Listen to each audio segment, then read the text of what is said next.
Hello and welcome back to Mystic Motivation. My name is Zoe. I'm a lunar glamour witch, and today we're going to be talking about glamour magic. So we're going to go deep into this, helping you identify if glamour magic is a path you want to walk down, it's a practice you want to dip a toe into, or maybe you're already a witch who practices glamour magic and you're just wanting to dive deeper into the topic. Whatever resonates with you, we're going to cover everything glamour magic in this video. So we'll be covering what glamour magic is, what it is not, the historical roots of glamour magic. We'll also talk about what witches commonly use glamour magic for, why glamour magic is feared and sometimes demonized, how it actually empowers you, and then we'll be ending this video with practical ways that you can practice glamour magic day to day. So let's jump right in and talk about what glamour magic is. So at the root of glamour magic, this is the intentional use of your appearance, your presence, your perception to influence how you feel inhabiting yourself and influence how you show up in the world. So this is magic that focuses on illusion, attraction, amplification, and confidence. And because glamour magic is so often referenced as illusionary magic, it's important to note that it's only working with the truth. So for example, say that a witch is working with glamour magic to be more successful. They're not pulling at anything that's not true, doing any sort of illusion work or perception work, making them look more successful than they are. It's more so amplifying the success that is already there, and that becoming a like attracts like type energy. It's amplifying that truth to come to a desired outcome, therefore shaping a witch's reality more so to what they prefer. So it's not about becoming someone else. It's about amplifying, enchanting, and embodying aspects of yourself. So at the core, glamour magic is a spell tapestry woven through body, mind, energy, and symbolism. And we'll get more into the symbolism part in a minute here, but let's talk about what glamour magic is not. So glamour magic is not vanity for vanity's sake. It is much deeper than anything vanity could offer. It's not shallow, it's not fake, it's not deceptive. Rather, it's this magic practice that is rooted deeply in self-love and acceptance. It's about empowerment and finding pleasure in all forms, especially when it comes to things like aesthetics and symbolism. It's a symbolic view, a symbolic practice of the law of attraction. So again, it's not erasing your true self, it's a form of empowering your physicality and your energy. So when you think about it, when you look at it more closely, glamour magic is this really empowering thing, especially for women, where women have been taught to love themselves, to enjoy their beauty, to enjoy pleasure was vain or something that's not societally acceptable. But when women walk the path of witchhood and they start to dabble in glamour magic, they really start to see their pleasure, their beauty, their way of appreciating beauty in themselves and others and things and symbols and the world is really this huge amplification of their power and the art of noticing. Glamour magic gives women permission to see visibility as power, to enjoy beauty, pleasure, and to embrace their magnetism. And again, we'll talk more about this in a minute when we kind of get to how you can practice glamour magic, but it does give women permission to tap into sides of themselves that may have been shamed in their younger years through society, through family, whatever the situation may be. But where so many women have been taught to play small, witchcraft in general gives women autonomy, not only spiritually, but just in, putting themselves in many ways and many positions of power. But glamour magic takes it even deeper to this kind of path that guides you to seeing that you are capable of alchemizing and creating anything you want through the amplification, the confidence, the recognition of who you already are, what you already have, and how you are spiritually gifted. So let's segue a little bit here and talk briefly about kind of the historical roots of glamour magic, where it came from. And it's important to talk about this aspect of glamour magic because it's true that glamour magic is trending more now, which is awesome, which I think it's great. I think so many more women witches are diving into glamour magic, but it's important to note that it's much more than just a path of maybe like beauty, aesthetics, appearances. That's definitely a huge aspect of it. But a lot of glamour magic comes from practices, specifically folk magic, that would use it as a way to protect a witch, to protect themselves, to protect their community. A lot of folk magic practitioners would use glamour magic to appear more intimidating. And glamour magic was used to be hidden behind the scenes when safety required it. So glamour magic wasn't always used to be more noticeable, to be more self-accepting so that you could have more visibility, but it was actually used in a lot of ways to do the opposite. For example, glamour magic was often used by midwives, healers, sex workers, traveling women back in a time where it was very unsafe and unpopular to be those things, to do those things. And glamour magic was used as a way to veil and protect. Because remember, glamour magic is the art of illusionary magic. And when we trace back this word, we can find it all the way back in Scottish folklore, where the word was originally meaning exactly that, a spell of illusion. This kind of magical overlay on reality. Now, what's interesting is in Celtic lore, glamour magic was said to be used by the Fae to alter reality, to alter perception specifically, and to enchant the gaze. Now, what I really love about this as a fantasy reader myself, if you also read any type of fantasy books that have anything to do with Fae, and the writer kind of honors the kind of like the history and the background of traditional Fae stories, there is a lot of inclusion of glamour magic. So for example, A Court of Thorns and Roses, if you've ever read that series before, there's a lot of use of glamour magic to veil, to hide,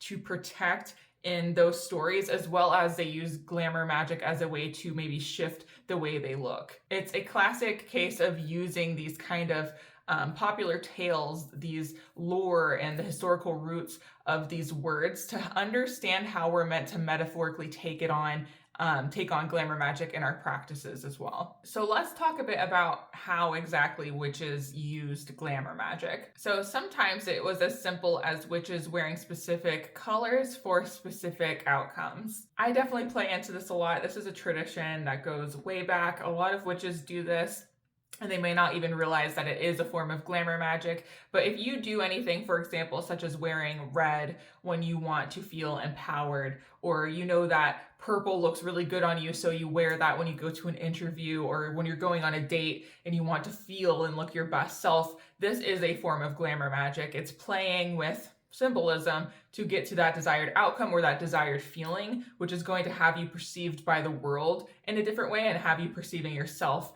even in a different way. In glamour magic, witches also use scent as spell work. So this is using perfumes or oils to lock in a specific intention. And this is really rooted in science. So when you have, for example, if you have a perfume that maybe you wore in middle school and you still just happen to have it, if you've ever like sprayed it and smelled it, you immediately, like you go back to the memories, you go back to maybe like your kind of like your persona back then. The same thing is applied to when this is used in spell work. So you can assign a meaning to a specific perfume, a specific oil, and when you wear it, you're triggering that memory recall, which is immediately putting you in that original intention. Therefore, you are magnetizing that energy towards you. Styling your hair intentionally is another form of glamour magic that's very popular. For example, this could be braiding your hair, wearing a veil, wearing specific adornments in your hair for specific reasons.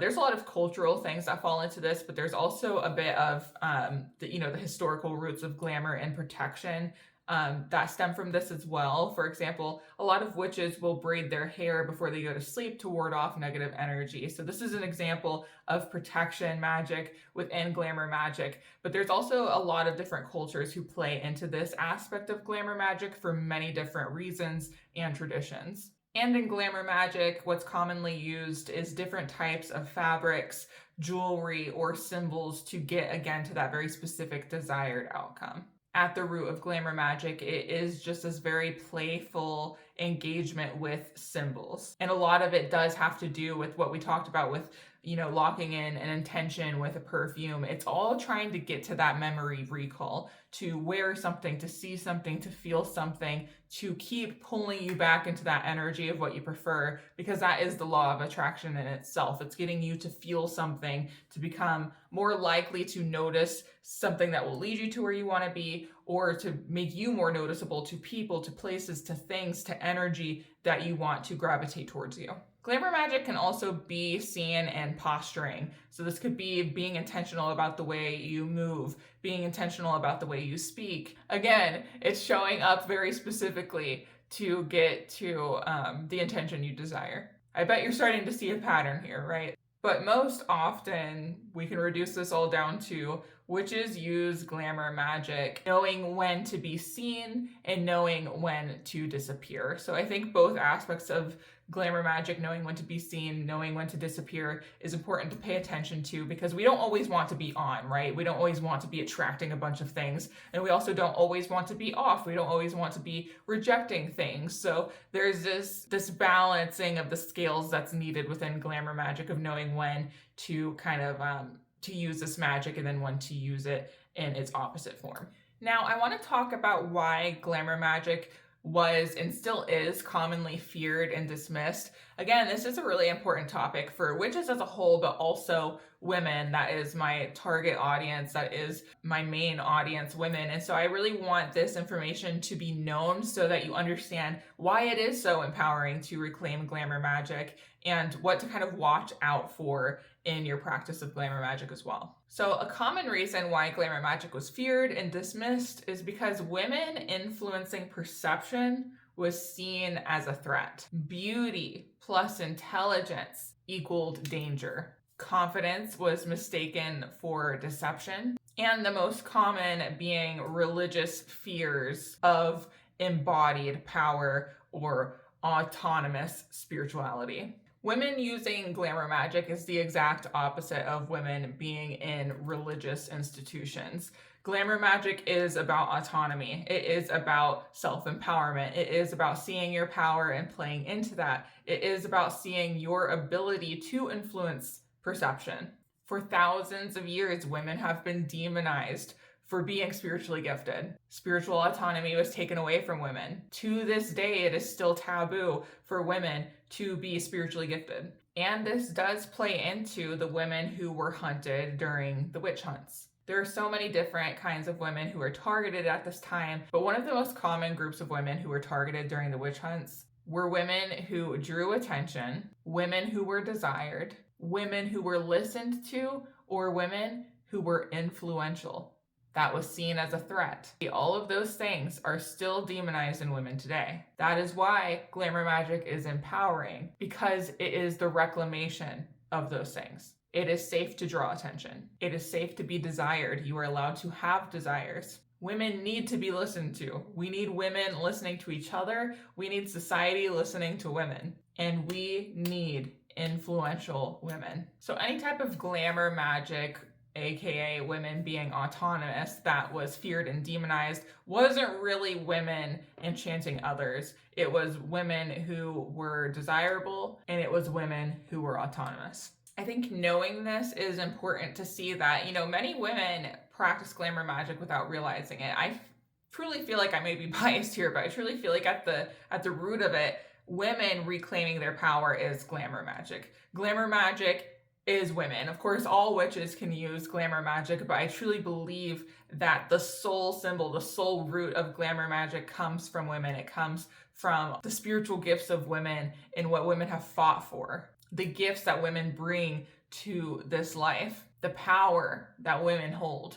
And I love to see the uprise in women turning to Glamour Magick, because it just reflects the rise of the matriarchy, the reclamation of the goddess, and the healing of our ancestry. So segueing from that, As if we haven't touched on it enough, let's just specify a little bit more how Glamour Magick can empower you. So, number one, Glamour Magick builds self-trust through empowerment. The more you walk this path of Glamour Magick, the more you're going to trust yourself, the more you're going to feel empowered, the more you're going to see your gifts, the more that you're going to feel like you can accomplish things by choosing how you want to play with reality, how you want to show up, the energy you want to surround you. You start to see what you are capable of. 2, Glamour Magick reclaims your relationship with your body. No longer do women who use Glamour Magick fall to societal programming. This was huge in my own journey with Glamour Magick. It wasn't even my original intention for entering Glamour Magick, but it just has this effect as you start to build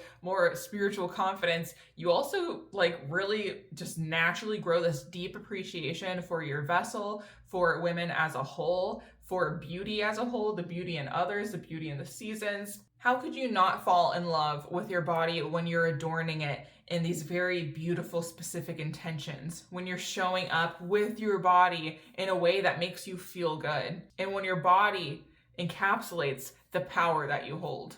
3, Glamour Magick turns routine into ritual. No more do we feel like we're disconnected from our witchcraft practice when we're practicing Glamour Magick. The most simple things turn into a ritual. When you're washing your face, you're not just washing your face. You are visualizing an intention while you're doing so. You're no longer just washing your hair. You're cleansing your hair. You could be locking in an intention. The clothes you wear, you're no longer just throwing something on. You're becoming intentional with how you want to show up in the day and what you're trying to attract to you. With just a switch in perception, everything becomes a ritual with Glamour Magick.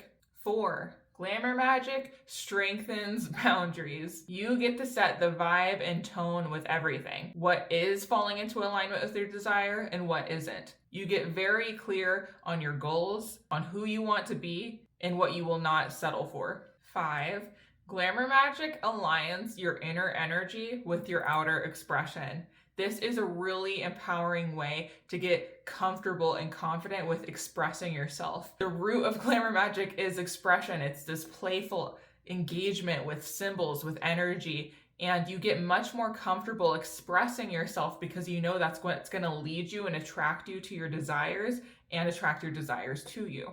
There is no Glamour Magick without expression. And for those who struggle with expression, you'll find that Glamour Magick is a practice that actually makes it easier because you're not overthinking it. You're seeing the reasoning for why you want to show up a certain way, for what you need to do to help you get somewhere you desire. How wearing something as simple as a perfume, a color, surrounding yourself with a specific symbol is all you had to do to get yourself to start locking in to that intention you want, to start showing up for that life you've been desiring. Leading into that, number 6, Glamour Magick just helps you choose how you want to show up. I think it just helps you, you feel more empowered, feeling like you know what you're doing because it's something to be thought out. It's something you can think about. And not in a way that's overwhelming, of course. Your Glamour Magick practice doesn't have to be, 10 out of 10 every single day, being super aware of how you're showing up all the time. You can choose when you feel called to do that, but you just start to know in general little things that add up that lead to the version of yourself that you're wanting to grow into. And the truth is, we're always casting glamours. The question is whether it's conscious or not. And when we take on this practice, it becomes very conscious. We're no longer subconsciously blocking our blessings by showing up small, by downplaying our energy, by being too scared to show up. Glamour Magick is an exercise that builds up that resistance where we're stretching the rubber band until we break free. Now, last but not least, I want to leave you guys with a couple of practical day-to-day ways that you can use Glamour Magick. So if you're new to Glamour Magick, these are some great practical ways to use it. If you've already been practicing Glamour Magick, this is just a great way to simplify your practice so it doesn't feel overwhelming, so you don't end up burning yourself out or feeling disconnected from your practice. It's a lot more simple than we realize, and I really want to stretch on kind of what we just talked about, that Glamour Magick is not super complicated Rather, it's just being more conscious of the way that we're engaging with ourselves and engaging with energy. So glamour magic can be as simple as getting dressed with intention. Again, working with specific fabrics, jewelry, adornments that are going to represent that outcome you want. It's choosing colors based on desired energy, wearing jewelry as talismans. You could apply makeup or skincare as spell work, putting specific sigils on your makeup bottles, on your skincare bottles, sigils as you're rubbing these things onto your face. You know, in Egypt, they wore eyeliner as a form of protection, and you can do the same thing. It's using it in whatever way these things have an association to your desire. You could style your hair with purpose. Straight hair might represent a different energy to you than curly hair does. Figure out how straight hair makes you feel versus curly hair makes you feel, how your hair up makes you feel versus down, and then align those with what you're trying to alchemize for the day. You can use scent as an anchor, locking in an intention, and maybe devoting a specific smell to a specific outcome. You can practice posture, eye contact, and voice with intention, visualizing the version of yourself that obtains what you desire or is having the outcome that you desire, and how would those things look in accordance to that. You can use social media as expression. A lot of glamour magic practitioners do this where they kind of make their social media like a Pinterest board. It's almost like a persona that they're crafting to get to that outcome or the version of themselves that they desire. Pinterest can also be very helpful. Side note, you can make a little board where you start to pin different, specific symbols, colors, patterns, fabrics, songs into a board that represents the version of you that obtains the things that you're wanting. And last but not least, overall, how you can practice glamour day to day is by seeing your body as the altar and your presence as the spell. It's all up to you. It's all unique to you. Have fun with it. See what works for you, see what doesn't. And most importantly, remember this: glamour magic works with symbolism, not beauty standards. It's about energy and intention at the root, and sometimes aligning those things with aesthetics. I do want to add in here that, of course, there are some glamour magic practitioners who I'm sure you may have seen who change something about themselves physically through glamour magic, but I just want to encourage and help you understand that glamour magic is about amplifying what's already there. It's about empowering yourself. Sometimes those changes will happen, but it's about embracing what's uniquely you. You don't have to look a certain way to practice glamour magic. You don't need to be seen as the poster of glamour magic to be a great glamour magic practitioner. Those things are vanity, which we talked about is not the root of glamour magic. Everyone can do glamour magic. Glamour magic is often done without people realizing it. It is about tapping into your own energy. It is about discovering your own relation with the world, with symbols, and how different things make you feel. Playing into colors, symbols, energy, and alchemizing that to get to the outcome you desire within yourself, with how you're perceived, with how you're showing in relation to the world. And by this point in this video, I know I've definitely beaten that to a pulp, but I really just want witches to understand that glamour magic at the root of it is your empowerment. It's your energy. You are already exactly where you need to be. Nothing about you needs to change. This is just a path that's going to empower you even more. I appreciate you witches being here so much. Be sure to drop a comment letting me know if you've practiced glamour magic before. What's your favorite glamour magic routine? And if not, let me know any questions you have about glamour magic and I would be happy to answer. If you're looking for more resources to deepen your journey in witchcraft, I do have an online coven. This coven is based around learning different traditions within witchcraft, learning about different practices, and coming together online virtually once a month to do some sacred practices, to do some spell work. So when you join the Scarlet Rose Coven, when you join as a member, you gain access to a library of resources such as workbooks, meditations, videos that I've made and uploaded on this portal where you can deep dive into all different topics within witchcraft, some areas that you may be practicing or areas you may just be curious about. And you get to join a group chat where we get to talk about these things. You get to learn from other witches, from the curious to beginners to more advanced practitioners. And it's just a really empowering space to deepen your practice, to show up to your practice. So if this calls to you, if you're interested, I'll put more in the caption below. And you can also head to the link link in bio, click the Covens tab, and find out more information there. Be sure to like this video and subscribe to stay up to date on future videos, and I'll see you back here soon. Much love.